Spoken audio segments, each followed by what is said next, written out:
Welcome to the third reading of my memoir, The Innocence of Guilt.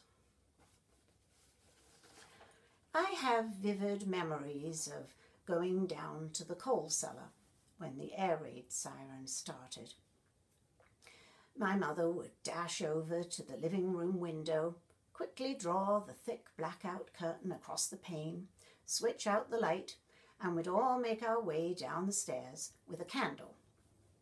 Little David, tucked up in his Wickham Moses basket, we'd sit in the confines of our safe place until the all clear sounded.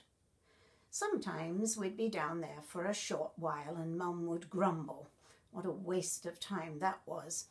And other times we'd be stuck there for what seemed an unbearably long time, dying to go upstairs, but knowing that we risked our lives if we did. Thankfully, no bombs came anywhere near our house, unless you count the doodle bug up in the sky that I saw one night. My mother laid claim to it, having our name written all over it. The air raid siren had started its whine. Mummy went through the familiar motions of steering us towards the cellar, whilst Din headed for the back door. "Where are you off to?" she snarled. "I'm going outside, woman." He always called her woman when upset with her, but any other time he respectfully called her Edna. As he reached for the paraffin oil lamp which hung on a hook by the door and proceeded to light it, she became agitated. She knew he meant to go to the lavatory, breaking all the rules by taking the lamp. I followed her to the back door as she went after him. "Din, come back," she called out, but he ignored her and continued to amble down the garden. She glanced up, her eyes transfixed on the night sky.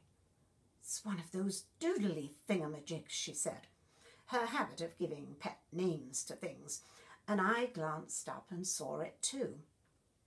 A tiny bright light in the black sky, but capable of terrible things.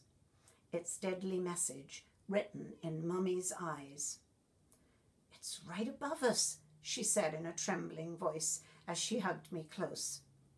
Din momentarily forgotten, she hurried David and me down to the cellar.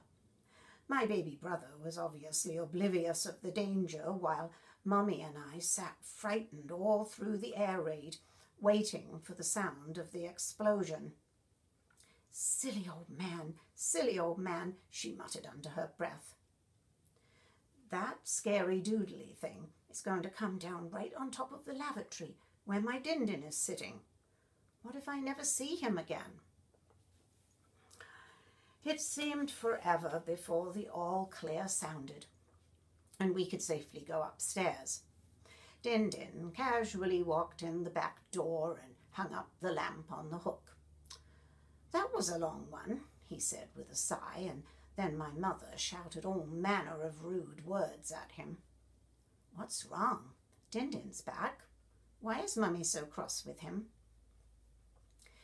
As well as regular trips down the cellar, gas masks were a daily habit for everyone. We carried ours wherever we went.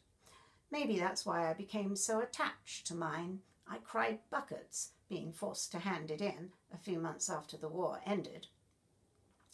Children were issued specially designed masks that claimed to take away the fear of wearing them. Mine sported a red and blue Mickey Mouse face made from rubber, with goggle eyes and a snout-like filter.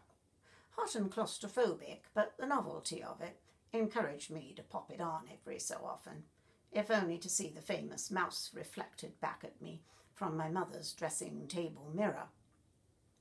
I also wore it to shield me from large pesky flies swarming round the compost pile at the bottom of the garden. My baby brother was issued a one-piece contraption which encased his entire body except for his legs. Not that my mother ever tried to stuff him into it. I enjoyed climbing into it head first and peering out of the large glass viewing window, but like the face masks, I couldn't stand it for very long. Foot-operated bellows pumped air inside, but I don't think my mother trusted it for air quality. Most mothers didn't, apparently, so it's fortunate that no gas attacks happened. The war ended for everyone on August 15th, 1945, to be precise, with Japan's surrender, although victory in Europe came a little earlier on May 8th. Much too young to grasp the enormous relief and elation that must have swept the country at that time, I was 2 years and 10 months old. David, 1 year and 4 months.